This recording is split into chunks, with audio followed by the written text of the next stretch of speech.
J.K. Rowling was one of the first authors to become a billionaire, and she has made a lot of money from the Harry Potter franchise.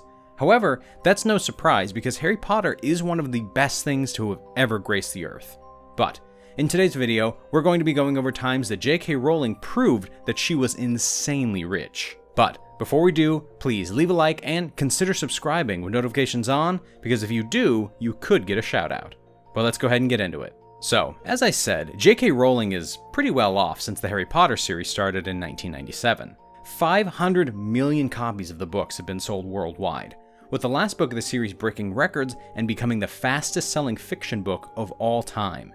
It's estimated that the Harry Potter novels raked in at least $7.7 billion, meaning that if Rowling took the standard royalty authors normally do of 15%, she would have made somewhere around $1.15 billion, which of course is a lot of money. She does a lot of stuff to spend her cash, but one of the main things she does is she donates to charities, and her charitable donations over the years have reached up to at least $150 million, which is so much money. She's also donated to the neurological clinic at the University of Edinburgh with a $16 million contribution.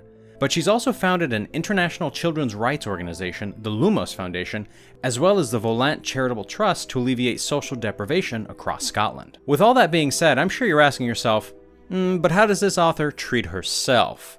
Well, don't worry, as we're going to give you that answer. The author owns a home in Edinburgh, Peterborough, and Kingston, and she actually sold her 19th century Victorian mansion in 2012, which was worth over $3.6 million. So there's that as well. As well as this, she and her husband had 2 Hogwarts-like tree houses for their children built in the yard of the Edinburgh home, which cost them about $330,000, which is a pretty big sum of cash. But get this, the couple had to apply for planning permission to knock down a $1.3 million house which was next door to them in order to actually build the tree houses. That is totally insane. Speaking of her home, it's actually protected with a lot of high-tech security, which she spends around $200,000 a year maintaining. But honestly, what more could you expect? Her home costs a lot of money, and of course, she's going to want to keep it and her family safe. She has the cash to do so why wouldn't she? You can never be too safe. As well as this, Rowling splurges on designer dresses like the one we saw her wearing in the spring of 2011, which was a piece from Oscar de la Renta. It isn't just clothing that Rowling likes though, as she also likes to bling out with a little bit of expensive jewelry. She has said that her favorite designer is a fellow Brit named Elizabeth Gage, whose pieces can cost anywhere from $30,000, which is a pretty hefty sum to pay for a pair of earrings, but they do look pretty fantastic. And the author loves them, so why shouldn't she spend her money on them? As well as this, Rowling takes frequent vacations, taking her family on trips to the Seychelles, which costs upwards of $6,000 a week. Saying that though, there was one time where she bought a $15 million yacht that once belonged to Johnny Depp, so she doesn't really need to go on holiday because she has this massive thing to sit on and spend time sitting in the water with her family. It's just so crazy to me that she has this yacht.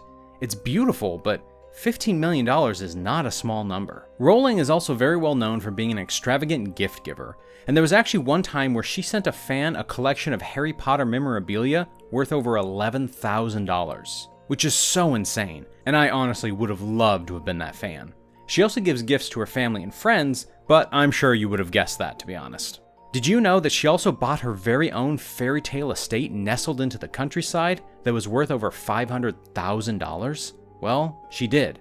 And if you look at the photos of this 136-year-old country home, there is no surprise that the owner of it would be the author of the Harry Potter books, because it looks quite magical and somewhat resembles Hogwarts. But anyway, there we have it. I'm sure there's a lot of other stuff that this author has spent her money on, but these are just some things. Make sure to leave a like and subscribe with notifications on, and we will see you in the next one.